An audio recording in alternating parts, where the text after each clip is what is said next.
الحمد للہ رب العالمین والصلاة والسلام علی خاتم النبیین اما بعد فاعوذ باللہ من الشیطان الرجیم بسم اللہ الرحمن الرحیم۔ فیضان حضرت عبداللہ بن زبیر رضی اللہ عنہما۔ درود شریف کی فضیلت۔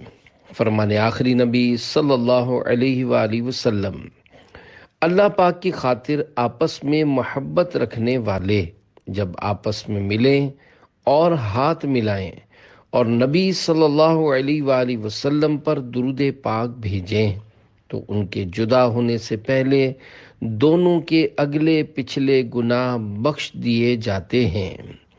صلو علی الحبیب صلی اللہ علی محمد۔ پہلا مہاجر بچہ اللہ پاک کے رحمت والے پیارے پیارے آخری نبی صلی اللہ علیہ وآلہ وسلم جب مکہ پاک سے ہجرت فرما کر مدینہ پاک تشریف لائے تو شوال المکرم کے پور بہار مہینے میں مہاجرین صحابہ کرام علیہم رضوان کے ہاں مقام قباء پر ایک پیارے سے بچے کی ولادت ہوئی۔ بچے کی والدہ محترمہ نے بارگاہ رسالت صلی اللہ علیہ وآلہ وسلم میں حاضر ہو کر اپنے چاند جیسے شہزادے کو رسول پاک صلی اللہ علیہ وآلہ وسلم کی مبارک گود میں ڈال دیا۔ اللہ پاک کے پیارے پیارے آخری نبی صلی اللہ علیہ وآلہ وسلم نے کھجور منگوائی اور اسے اپنے مبارک منہ سے چبا کر بچے کے منہ میں ڈال دیا۔ یوں اس خوش نصیب بچے کے پیٹ میں سب سے پہلے جو بابرکت غذا گئی وہ دو جہاں کے سردار مکے مدینے کے تاجدار صلی اللہ علیہ وآلہ وسلم کا مبارک لعاب شریف اور کھجور تھی۔ آپ صلی اللہ علیہ وآلہ وسلم نے ان پر اپنا مبارک ہاتھ پھیرا اور بچے کے لیے دعائے برکت فرمائی۔ یہ خوش نصیب بچہ مدینہ پاک میں مسلمانوں میں پیدا ہونے والا پہلا بچہ تھا جس کی پیدائش سے صحابہ کرام علیہم رضوان کو بہت زیادہ خوشی ہوئی، کیونکہ یہودی کہا کرتے تھے کہ ہم نے مسلمانوں پر جادو کر دیا ہے، ان کے ہاں اولاد نہیں ہوگی۔ ایک اور روایت میں ہے کہ جب مہاجرین صحابہ کرام علیہم رضوان مدینہ پاک تشریف لا کر یہاں رہنے لگے اور ان کے ہاں اولاد نہ ہوئی تو یہودی بولے ہم نے ان پر جادو کر دیا ہے، یہاں تک کہ لوگوں میں یہ بات مشہور ہو گئی۔ تو سب سے پہلے حضرت عبداللہ بن زبیر رضی اللہ عنہما کی ولادت ہوئی۔ ان کی ولادت پر صحابہ کرام علیہم رضوان نے اتنی زور سے نعرہ تکبیر لگایا کہ پورا مدینہ اللہ اکبر کے نعرے سے گونج اٹھا۔ اللہ پاک کے پیارے پیارے آخری نبی صلی اللہ علیہ وآلہ وسلم نے حضرت ابو بکر صدیق رضی اللہ عنہ جو اس بچے کے نانا جان تھے کو حکم ارشاد فرمایا کہ ان کے کان میں اذان دو اور پھر خود اس سعادت مند بچے کا نام عبداللہ رکھا، میں خود نام رکھوں گا۔ ترمذی شریف میں ہے حضور صلی اللہ علیہ وآلہ وسلم نے حضرت زبیر رضی اللہ عنہ کے گھر میں چراغ دیکھا تو حضرت بی بی عائشہ رضی اللہ عنہما سے ارشاد فرمایا، لگتا ہے کہ اسماء رضی اللہ عنہا کے گھر ولادت ہوئی ہے، لہذا تم اس بچے کا نام نہ رکھنا، میں خود اس کا نام رکھوں گا۔ پھر آپ صلی اللہ علیہ وآلہ وسلم نے ان کا نام عبداللہ رکھا اور اپنے مبارک ہاتھوں سے گھٹی عطا فرمائی۔ نانا جان کے نام پر نام اور کنیت۔ حضرت عبداللہ بن زبیر رضی اللہ عنہ فرماتے ہیں، میرا نام عبداللہ اور کنیت ابو بکر میرے نانا جان کے نام اور کنیت پر رکھی گئی۔ البتہ آپ کی ایک کنیت ابو خبیب بھی ہے۔ آپ کے والد محترم حضرت زبیر رضی اللہ عنہ نے آپ سے فرمایا، لوگوں میں سب سے زیادہ تم حضرت ابو بکر صدیق رضی اللہ عنہ کے مشابہ یعنی ملتے جلتے ہو۔ عالی شان گھرانہ، اے عاشقان صحابہ و اہل بیت، حضرت عبداللہ بن زبیر رضی اللہ عنہما کی عظمت و شان کے کیا کہنے، آپ کا خاندان بڑا عالی شان ہے۔ آپ کے والد محترم ان 10 خوش نصیب صحابہ کرام میں سے ایک ہیں جن کو مصطفیٰ جان رحمت صلی اللہ علیہ وآلہ وسلم کی مبارک زبان سے دنیا میں ہی جنت کی خوشخبری عطا ہوئی تھی، یعنی آپ عشرہ مبشرہ میں سے ہیں۔ آپ کی امی جان حضرت بی بی اسماء رضی اللہ عنہا بھی بڑی شان والی ہیں، کیونکہ وہ مسلمانوں کے پہلے خلیفہ حضرت ابو بکر صدیق رضی اللہ عنہ کی شہزادی اور مسلمانوں کی امی جان حضرت بی بی عائشہ صدیقہ رضی اللہ عنہا کی بہن ہیں۔ اہل بیت اطہار کی زبانی شان حضرت عبداللہ بن زبیر رضی اللہ عنہما۔ ایک مرتبہ حضرت عبداللہ بن عباس رضی اللہ عنہما کے پاس حضرت عبداللہ بن زبیر رضی اللہ عنہما کا ذکر خیر ہوا تو آپ نے فرمایا، حضرت عبداللہ بن زبیر رضی اللہ عنہما اسلام میں پاکیزہ زندگی کے مالک اور قرآن کریم کے قاری ہیں۔ آپ کے والد حضرت زبیر رضی اللہ عنہ، والدہ حضرت بی بی اسماء رضی اللہ عنہا، نانا جان امیر المومنین حضرت ابو بکر صدیق رضی اللہ عنہ، پھوپھی جان ام المومنین حضرت بی بی خدیجہ رضی اللہ عنہا، دادی حضرت بی بی صفیہ رضی اللہ عنہا اور خالہ جان ام المومنین حضرت بی بی عائشہ صدیقہ رضی اللہ عنہا ہیں۔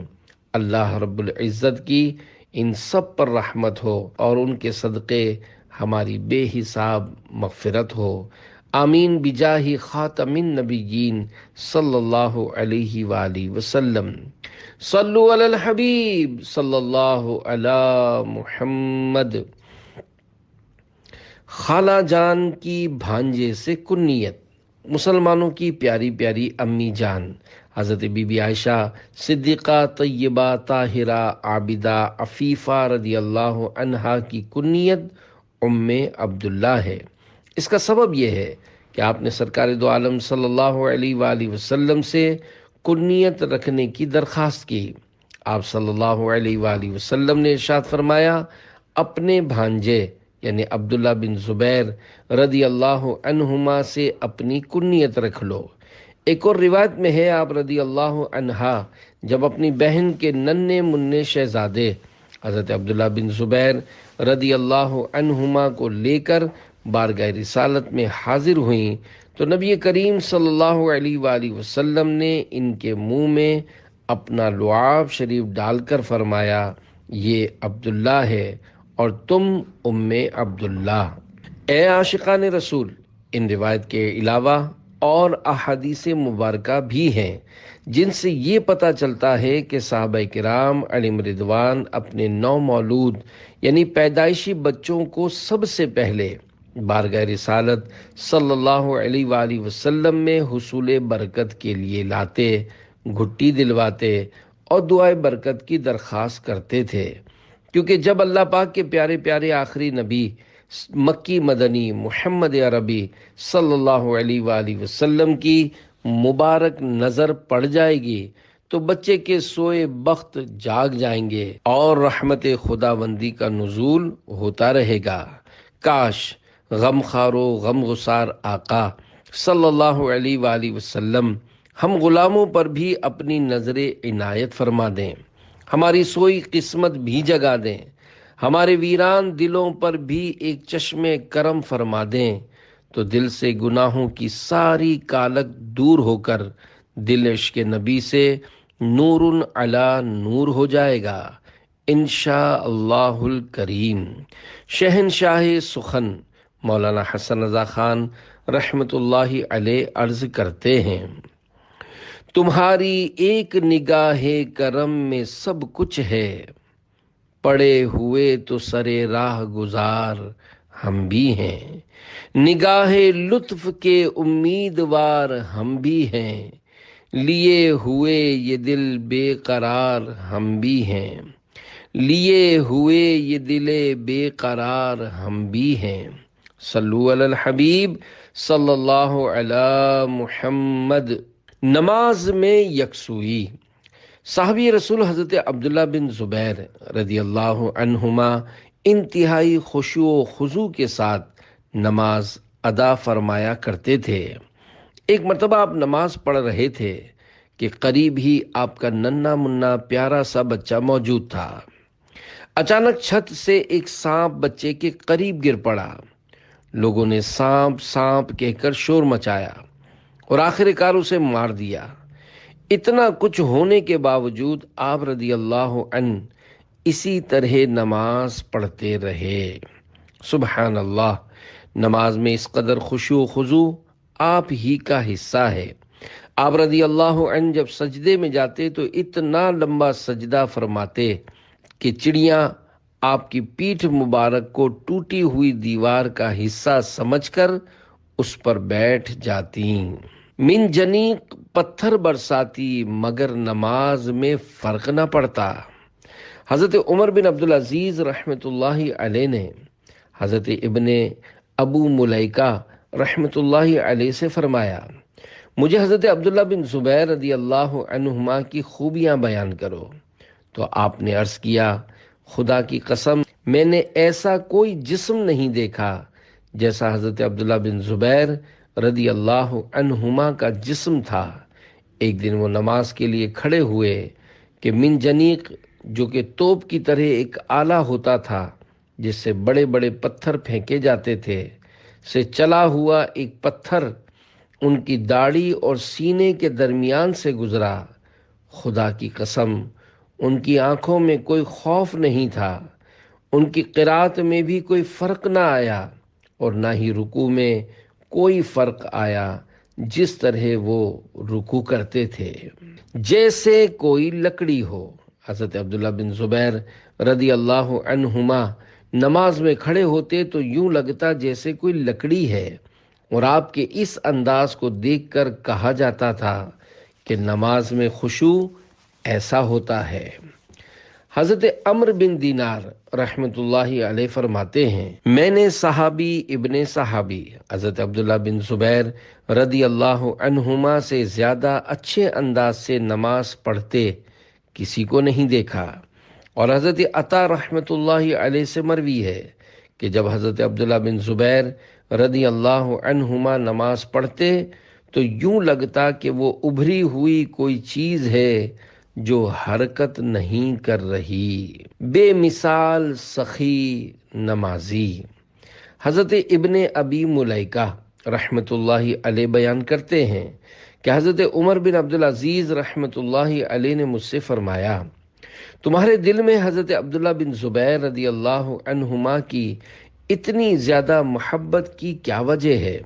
میں نے عرض کی، اگر آپ انہیں دیکھ لیتے تو ان کی طرح اللہ پاک سے مناجات کرنے والا، ان کی طرح نماز پڑھنے والا، اللہ پاک کی ذات کے بارے میں اس قدر مضبوط اور ان سے زیادہ سخی کسی کو نہ پاتے۔ خشوع کی تعریف۔ پیارے پیارے اسلامی بھائیوں، نماز میں اللہ پاک کی عظمت پیش نظر ہو، دنیا سے توجہ ہٹی ہوئی ہو، نماز میں دل لگا ہوا ہو اور سکون سے کھڑا رہے، ادھر ادھر نہ دیکھے، اپنے جسم اور کپڑوں کے ساتھ نہ کھیلے اور کوئی عبث و بیکار کام نہ کرے، یہ نماز کا خشوع ہے۔ نماز میں خشوع مستحب ہے۔ علامہ بدر الدین عینی رحمۃ اللہ علیہ فرماتے ہیں، نماز میں خشوع مستحب ہے۔ میرے آقا اعلی حضرت امام اہل سنت مولانا شاہ امام احمد رضا خان رحمۃ اللہ علیہ لکھتے ہیں، نماز کا کمال، نماز کا نور، نماز کی خوبی فہم و تدبر و حضور قلب یعنی خشوع پر ہے۔ مطلب یہ کہ اعلیٰ درجے کی نماز وہ ہے جو خشوع کے ساتھ ادا کی جائے۔ رزق میں برکت اور غم دور کرنے کا بہترین وظیفہ۔ حضرت امام برہان الدین ابراہیم زرنوجی رحمۃ اللہ علیہ فرماتے ہیں، نماز کو خشوع و خضوع کے ساتھ ادا کرنا اور علم دین حاصل کرنے میں لگے رہنا فکر و غم کو دور کرتا ہے، اور روزی میں برکت کا مضبوط ترین ذریعہ یہ ہے کہ انسان نماز کو خشوع و خضوع، تعدیل ارکان یعنی ارکان نماز ٹھہر ٹھہر کر ادا کرنے کا لحاظ کرتے ہوئے اور تمام واجبات اور سنن و آداب کی پوری طرح رعایت کرتے ہوئے ادا کرے۔ ہر عبادت سے برتر عبادت نماز، ساری دولت سے بڑھ کر ہے دولت نماز، قلب غمگین کا سامان فرحت نماز، ہے مریضوں کو پیغام صحت نماز۔ صلو علی الحبیب صلی اللہ علی محمد۔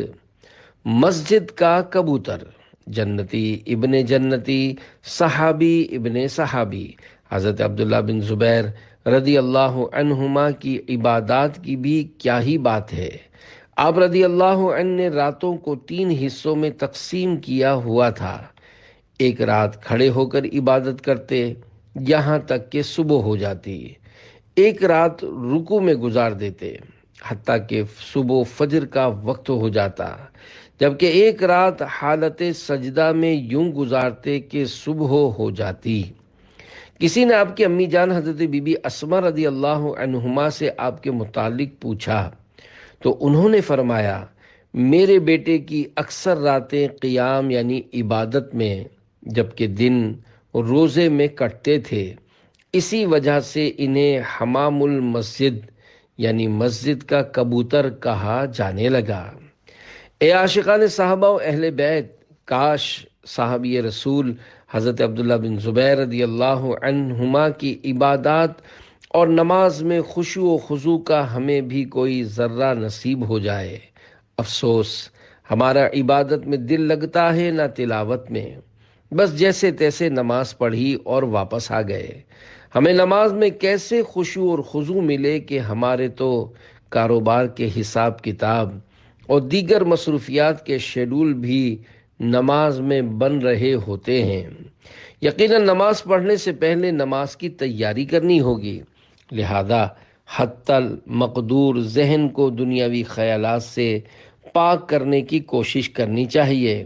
اللہ پاک ہمیں دل لگا کر اپنی عبادت کرنے کی توفیق نصیب فرمائے اور اپنی عبادت کی لذت عطا کرے۔ میں ساتھ جماعت کے پڑھوں ساری نمازیں، اللہ عبادت میں میرے دل کو لگا دے، پڑھتا رہوں کثرت سے درود ان پہ صدا میں، اور ذکر کا بھی شوق پے غوث و رضا دے۔ صلو علی الحبیب صلی اللہ علی محمد۔ آستانے عرش نشان میں بار بار حاضری۔ حضرت عبداللہ بن زبیر رضی اللہ عنہما نے حضور اکرم صلی اللہ علیہ وآلہ وسلم کی ظاہری زندگی مبارک کے 8 سال 4 ماہ پائے۔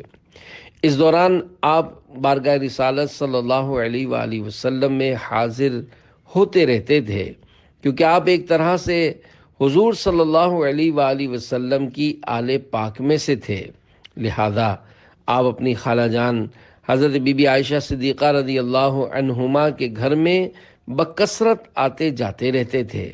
مسلمانوں کی امی جان حضرت بی بی عائشہ رضی اللہ عنہما حضور صلی اللہ علیہ وآلہ وسلم کے بعد اپنے والد محترم حضرت ابو بکر صدیق رضی اللہ عنہ اور ان کے بعد حضرت عبداللہ بن زبیر رضی اللہ عنہما سے بڑھ کر کسی سے محبت نہ فرماتی تھیں۔ آپ رضی اللہ عنہ نہایت فصیح و بلیغ تھے، اسی وجہ سے آپ کا شمار قبیلہ قریش کے نمایاں خطباء میں ہوا کرتا تھا۔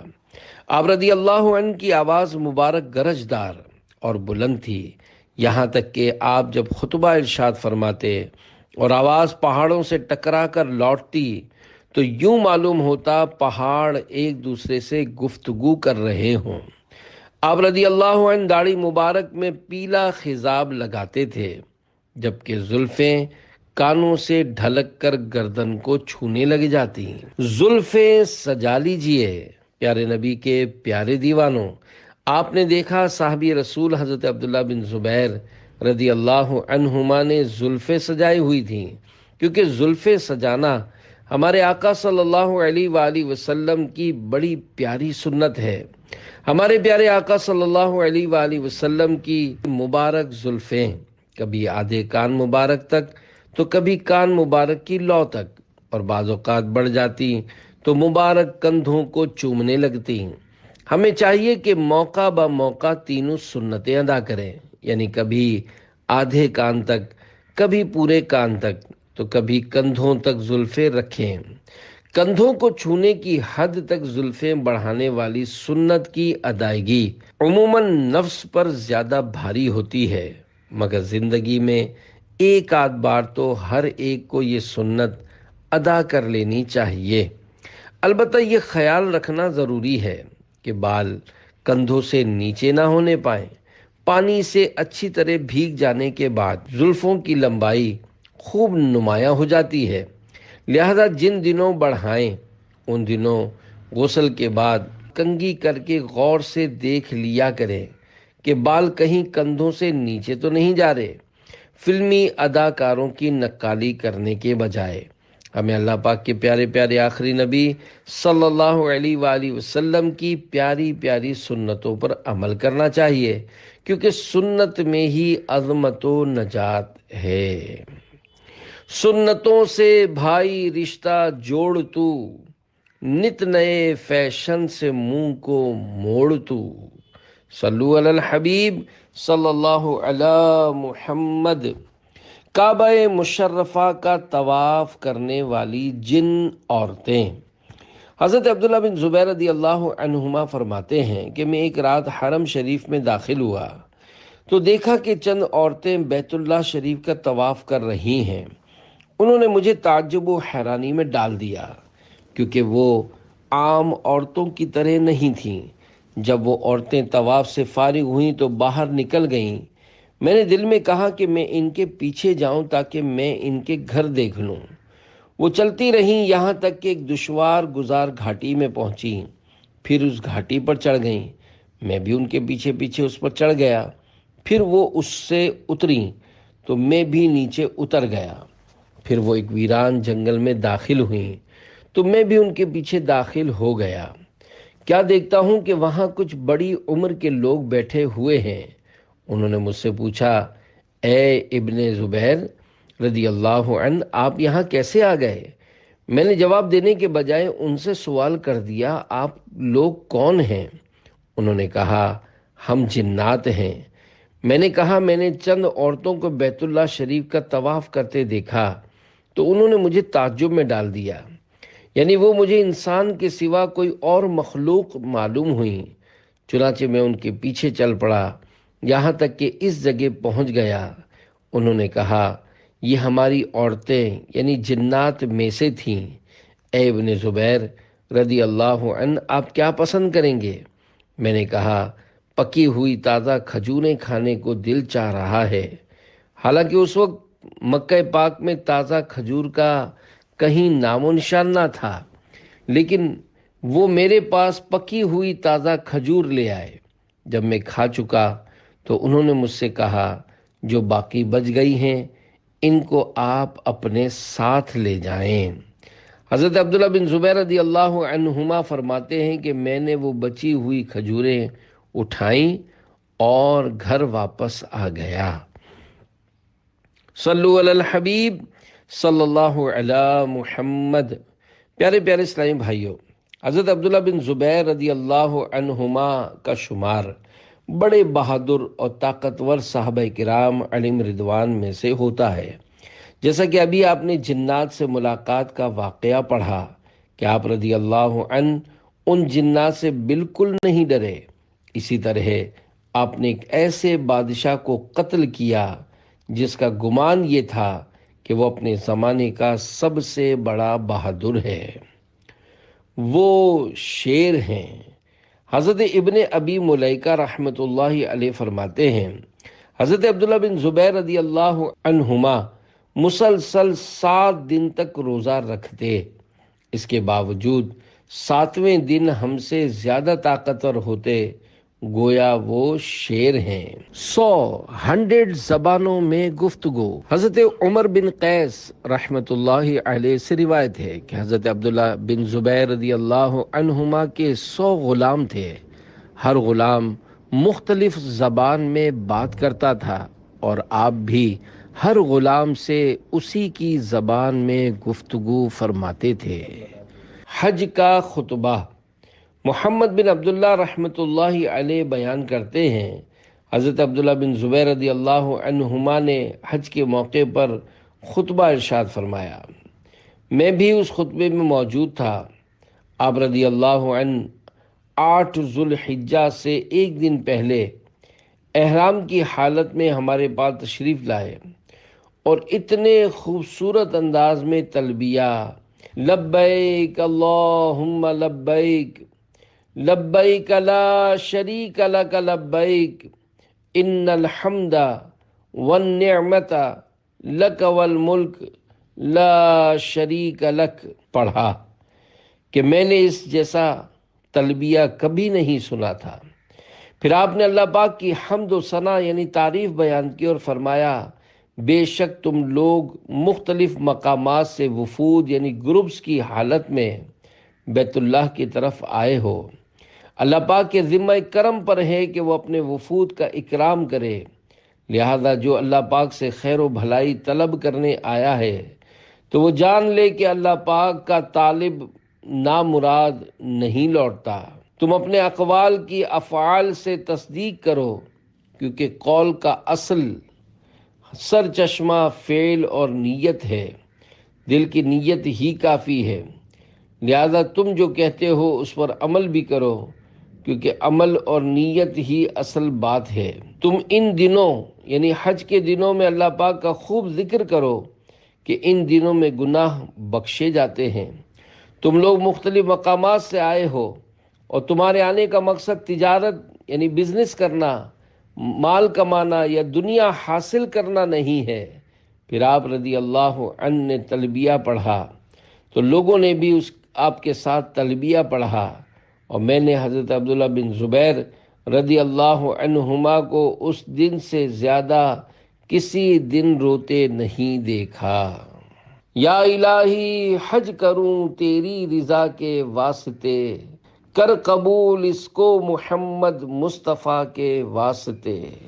صلو علی الحبیب صلی اللہ علی محمد۔ کعبہ شریف پر ریشمی غلاف۔ خانہ کعبہ شریف پر سب سے پہلے ریشمی غلاف آپ رضی اللہ عنہ نے تعظیم کعبہ کی خاطر چڑھایا۔ اسی طرح آپ رضی اللہ عنہ کعبۃ اللہ شریف کو خوب خوشبو لگاتے، یہاں تک کہ حرم کے اطراف معطر و معنبر ہو جایا کرتے تھے۔ خانہ کعبہ اور غلاف کعبہ وغیرہ پر اب بھی لوگ کافی خوشبو لگاتے ہیں، لہذا احرام کی حالت میں خانہ کعبہ اور غلاف کعبہ کو چھونے سے احتیاط کیجیے۔ نیز حج و عمرہ کے مسائل جاننے کے لیے امیر اہل سنت کی کتاب رفیق المعتمرین اور رفیق الحرمین ضرور پڑھیے۔ تیرتے ہوئے طواف مکمل کیا۔ حضرت عبداللہ بن زبیر رضی اللہ عنہما اللہ پاک کو راضی کرنے کے لیے عبادت کا کوئی موقع ہاتھ سے نہ جانے دیتے تھے، یہاں تک کہ دیگر لوگ عاجز آ جاتے۔ چنانچہ ایک مرتبہ مکہ پاک میں گھنگور گھٹا چھائی اور خوب بارش برسی، پہاڑوں سے برساتی نالا بہتا ہوا بیت اللہ شریف کے آس پاس جمع ہو گیا، یہاں تک کہ لوگوں کے لیے چلنا پھرنا اور طواف کرنا مشکل ہو گیا۔ اس وقت آپ رضی اللہ عنہ نے تیرنا شروع کر دیا اور تیرتے ہوئے اپنا طواف مکمل کیا۔ دے دے طواف خانہ کعبہ کا پھر شرف، فرما یہ پورا مدعا یا رب مصطفیٰ۔ حدیث پاک کی روایت۔ حضرت عباس بن سہل بن سعد انصاری رضی اللہ عنہ بیان کرتے ہیں، میں نے سنا کہ حضرت عبداللہ بن زبیر رضی اللہ عنہما نے مکہ پاک کے منبر شریف پر خطبہ دیتے ہوئے فرمایا، اے لوگو، بے شک حضور پر نور صلی اللہ علیہ وآلہ وسلم نے ارشاد فرمایا، اگر انسان کے پاس سونے کی ایک وادی ہو تو دوسری کی تمنا کرے گا، اور اگر دوسری مل جائے تو تیسری کا طلبگار رہے گا، اور انسان کا پیٹ یعنی قبر کی مٹی کے سوا کوئی چیز نہیں بھر سکتی، اور جو توبہ کرے اللہ پاک اس کی توبہ قبول فرماتا ہے۔ پیارے پیارے اسلامی بھائیوں، دنیا کا مال سراسر وبال ہے۔ مالدار لوگ دنیا میں بھی طرح طرح کی آزمائشوں میں مبتلا ہوتے ہیں، کبھی دشمن کا خطرہ تو کبھی جان چلی جانے کا خوف، کبھی بال بچوں کے اغوا کا ڈر تو کبھی ٹیکسز کے کیسز۔ مال کی کثرت کی طلب کی بجائے حسن اعمال کی کثرت ہو جائے تو کیا بات ہے، کیونکہ قبر میں صرف نیک اعمال ہی کام آئیں گے، باقی بینک بیلنس، سونے چاندی کے زیورات، کاروبار، نئی گاڑیاں، بہترین لباس وغیرہ سب یہیں کے یہیں رہ جائیں گے۔ کاش مال سے دل لگانے کے بجائے رب ذوالجلال کی یاد میں دل بس جائے، پھر تو انشاءاللہ الکریم اپنا بیڑا ہی پار ہے۔ تاج و تخت و حکومت مت دے، کثرت مال و دولت مت دے، اپنی رضا کا دے دے مژدہ، یا اللہ میری جھولی بھر دے۔ صلو علی الحبیب صلی اللہ علی محمد۔ حدیث پاک بیان کرتے ہوئے خوف۔ حضرت عبداللہ بن زبیر رضی اللہ عنہما نے اپنے والد محترم حضرت زبیر بن عوام رضی اللہ عنہ سے عرض کی، ابا جان، میں آپ کو اس طرح کثرت سے حدیثیں سناتے ہوئے نہیں دیکھتا جس طرح فلاں فلاں صحابہ کرام علیہم رضوان حدیثیں سنایا کرتے ہیں۔ تو حضرت زبیر بن عوام رضی اللہ عنہ نے فرمایا کہ میں کبھی کسی موقع پر بھی حضور صلی اللہ علیہ وآلہ وسلم سے جدا تو نہیں ہوا، مگر میں نے حضور صلی اللہ علیہ وسلم کو یہ فرماتے ہوئے سنا ہے کہ جو مجھ پر جھوٹ بولے وہ اپنا ٹھکانہ جہنم میں بنا لے۔ شیخ الحدیث حضرت علامہ عبد المصطفیٰ اعظمی رحمۃ اللہ علیہ فرماتے ہیں، حضرت زبیر رضی اللہ عنہ کا مطلب یہ تھا کہ میں اس وعید کے خوف سے حدیثوں کو بیان کرنے میں بہت احتیاط کرتا ہوں، اور صرف انہی حدیثوں کو سناتا ہوں جو مجھے اچھی طرح یاد ہیں اور جن کے بارے میں پورے وثوق یعنی اعتماد اور یقین کے ساتھ میں جانتا ہوں کہ یہ فرمان رسول ہیں۔ باقی دوسرے صحابہ جو مجھ سے زیادہ حدیثیں بیان کرتے ہیں، چونکہ وہ مجھ سے زیادہ حدیثوں کو یاد کیے ہوئے ہیں، اس لیے وہ مجھ سے زیادہ تعداد میں حدیثیں سنایا کرتے ہیں۔ شہادت کا واقعہ۔ حضرت عبداللہ بن زبیر رضی اللہ عنہما سچ بولنے والے، حق کی خاطر لڑنے والے اور بے مثال تلوار چلانے والے تھے۔ چنانچہ یزید پلید نے جب آپ رضی اللہ عنہ سے بیعت لینا چاہی تو آپ نے اس کے خط کو پھینک دیا اور فرمایا، میں ناحق مطالبے کو پورا کرنے کے لیے معمولی نرمی بھی اختیار نہیں کروں گا۔ 64 ہجری میں آپ رضی اللہ عنہ نے خلافت کا اعلان فرمایا۔ 73 ہجری میں عبد الملک بن مروان نے اقتدار سنبھال کر اپنی بیعت کا اعلان کیا اور بنو امیہ کے ظالم گورنر حجاج بن یوسف کو ایک لشکر کا امیر مقرر کر کے مکہ پاک کی جانب روانہ کیا۔ بدبخت حجاج نے ابو قبیس پہاڑ پر چڑھ کر منجنیق یعنی پتھر پھینکنے والی توپ کے ذریعے آپ رضی اللہ عنہ اور آپ کے اصحاب پر پتھر برسائے۔ ہمت و قوت والے صحابی رسول رضی اللہ عنہ نے اس ظالم کی فوجوں کا خوب ڈٹ کر مقابلہ کیا۔ ایک پتھر آپ کے مبارک سر پر آ کر لگا تو آپ رضی اللہ عنہ زمین پر تشریف لے آئے۔ دشمن نے آگے بڑھ کر آپ رضی اللہ عنہ کو بڑی بے دردی کے ساتھ شہید کر دیا۔ صابرہ و شاکرہ ماں۔ جنتی صحابیہ حضرت بی بی اسماء رضی اللہ عنہما فرماتی ہیں، میں نے پیارے مصطفیٰ صلی اللہ علیہ وآلہ وسلم کو ارشاد فرماتے سنا کہ بے شک قبیلہ ثقیف میں ایک بہت بڑا ظالم ہوگا۔ امام شرف الدین نووی رحمۃ اللہ علیہ لکھتے ہیں، علماء کرام رحمۃ اللہ علیہم کا اس بات پر اجماع یعنی اتفاق ہے کہ حدیث مبارکہ میں ظالم سے مراد حجاج بن یوسف ہے۔ صابرہ اور شاکرہ ماں کو جب اپنے شہزادے کی شہادت کی خبر ملی تو رضائے مولا پر راضی رہتے ہوئے فرمایا، میں چاہتی ہوں کہ مجھے اس وقت تک موت نہ آئے جب تک عبداللہ رضی اللہ عنہ کو میرے حوالے نہ کر دیا جائے، انہیں غسل دیا جائے، خوشبو لگا کر کفن پہنایا جائے اور پھر دفن کر دیا جائے۔ کچھ ہی دیر بعد عبد الملک کا خط آیا کہ حضرت عبداللہ رضی اللہ عنہ کی مبارک میت ان کے گھر والوں کے حوالے کر دی جائے۔ انہیں حضرت بی بی اسماء رضی اللہ عنہما کے پاس لایا گیا، پھر غسل دے کر پاک و صاف کر کے خوشبو لگا کر دفن کر دیا گیا۔ حضرت ایوب رحمۃ اللہ علیہ بیان کرتے ہیں، میرا خیال ہے حضرت بی بی اسماء رضی اللہ عنہا حضرت عبداللہ رضی اللہ عنہ کو دفنانے کے بعد صرف 3 دن زندہ رہیں۔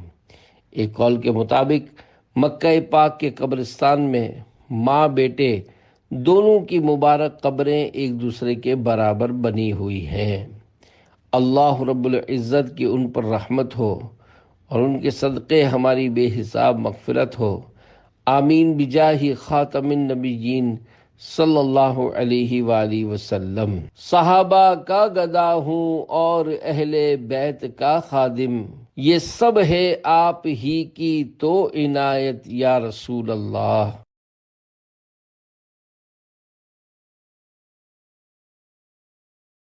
100 زبانوں میں گفتگو۔ حضرت عمر بن قیس رحمۃ اللہ علیہ سے روایت ہے کہ حضرت عبداللہ بن زبیر رضی اللہ عنہما کے 100 غلام تھے، ہر غلام مختلف زبان میں بات کرتا تھا اور آپ بھی ہر غلام سے اسی کی زبان میں گفتگو فرماتے تھے۔ بے مثال سخی نمازی۔ حضرت ابن ابی ملیکہ رحمۃ اللہ علیہ بیان کرتے ہیں کہ حضرت عمر بن عبدالعزیز رحمۃ اللہ علیہ نے مجھ سے فرمایا، تمہارے دل میں حضرت عبداللہ بن زبیر رضی اللہ عنہما کی اتنی زیادہ محبت کی کیا وجہ ہے؟ میں نے عرض کی، اگر آپ انہیں دیکھ لیتے تو ان کی طرح اللہ پاک سے مناجات کرنے والا، ان کی طرح نماز پڑھنے والا، اللہ پاک کی ذات کے بارے میں اس قدر مضبوط اور ان سے زیادہ سخی کسی کو نہ پاتے۔